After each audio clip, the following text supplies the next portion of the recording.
Well, a couple of people have asked how we live in a small cabin and what it looks like inside, things like that. So, a little bit of that has to do with why we're building a garage. The garage is obviously for storage during the winter, but it also will allow some of the components on the inside of the cabin to be moved to the garage. So, I'll share some of that detail with you today.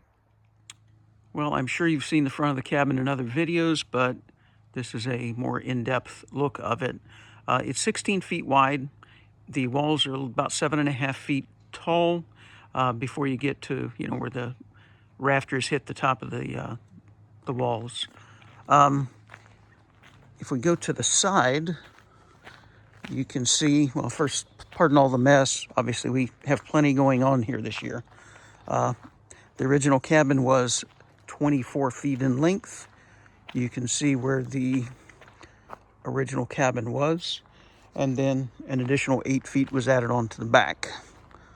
So that extra space is very helpful. Right here's a vent for the dryer. So it allowed the ability to place a washer and dryer inside the cabin. And obviously that's a helpful thing. And if we go to the other side of the cabin, you will see we have a side door as well with a owl guarding it, trying to keep the squirrels away. So nice to have a secondary exit if you needed it, but that's that. Can't forget to show off some of the fireweed that's slowly dying off, but we have so much natural foliage around here that, just the flowers they're just randomly everywhere. So we have a couple of random yard sale items sitting here. I got a little stool here for a few bucks the other day, and I got this Lodge cast iron skillet deal, or griddle, I guess you'd call it, for $1 yesterday. I don't know how you beat that. Now this little device, of course this was an Amazon package, but that will come in very handy in the garage as I shift around a trailer, boat trailer, things like that. So that's why it's here. Went ahead and bought it now. That way, as the season gets closer to the end, I don't have to worry about buying it. So we'll go inside, show you how it looks in there. Put this storm door in, I think last year.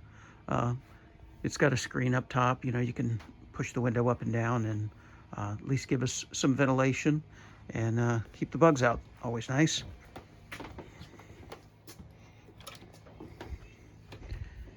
All right, so kind of a small cabin, but we have some matching chairs that were here when we got here. There's one chair here, second chair here, and a two-seater there.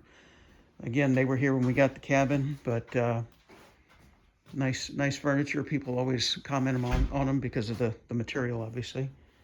It's got a moose, got a bear, got an elk, and of course a spruce tree. We did buy this love seat the first year here because the other chairs are straight back and they're just not as comfortable. So after a long day, you obviously want to kick back and relax. So that is a Toyo heater, or Toyo stove, as they call it. It's a heating oil fed and uses electricity for a fan, but it will toast you out of this place. But it's very efficient. It's probably the most efficient way to heat up here, with the exception of wood. But you got to have a wood stove for that, obviously. We don't. So the stairs are very nice and very original. The gentleman who built the cabin put them in himself. A lot of the lumber was used here, was off of the property, and he had it milled. So, in fact, some of these side logs, they call them D logs, but anyway, they take about a 10-inch spruce and they make a 6x6 log out of them. So anyway, that's that. Dining room table. It's a two-seater predominantly, but we do have 4 chairs. One of them I use at my computer desk upstairs, which I'll show you in a minute.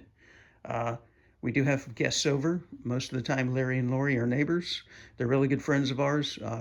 Glad to have met them a few years back and thankful for the times we get to spend together.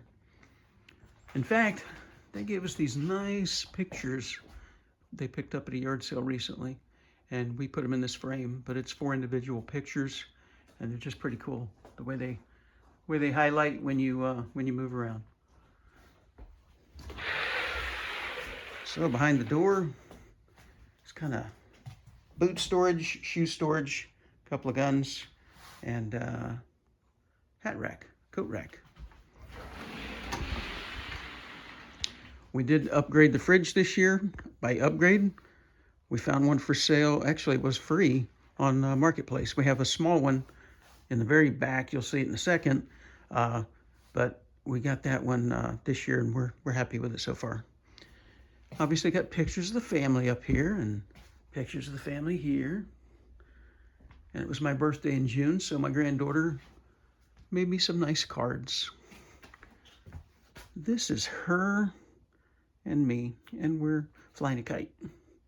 So happy about that.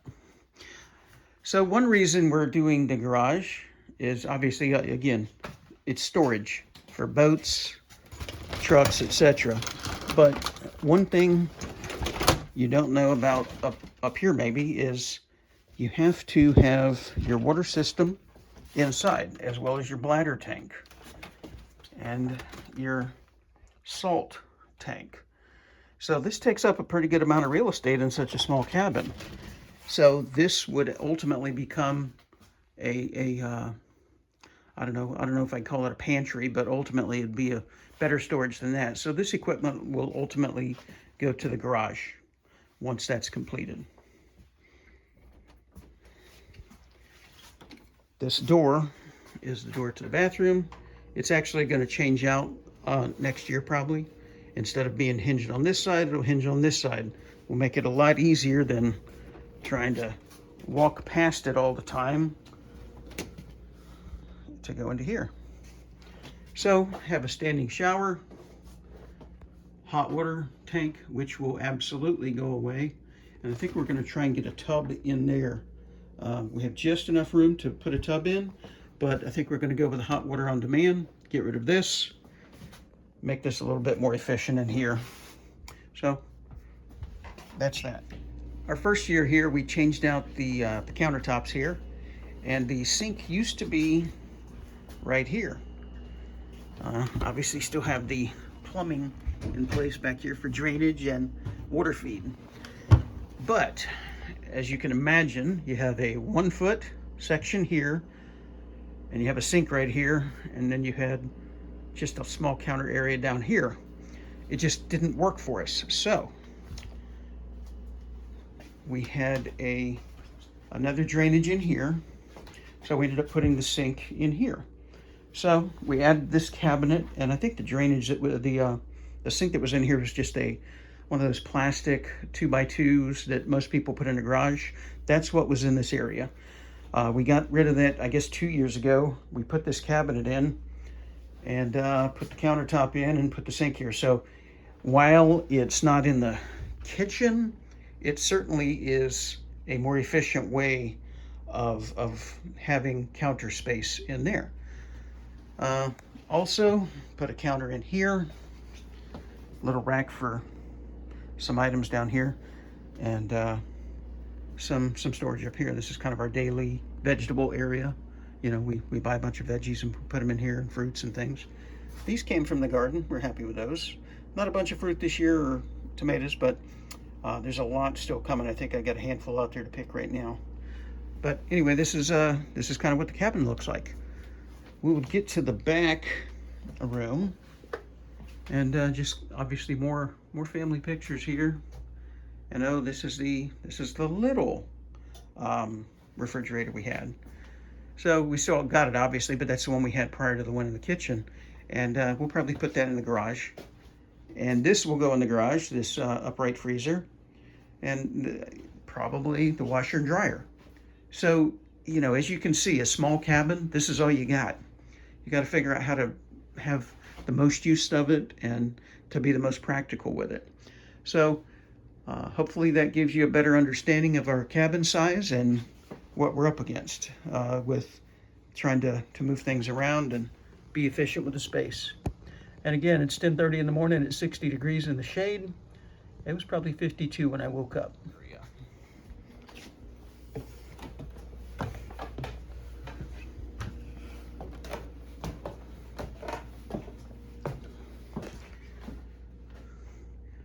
That's his and hers dressers, you know. A couple extra shoes, etc.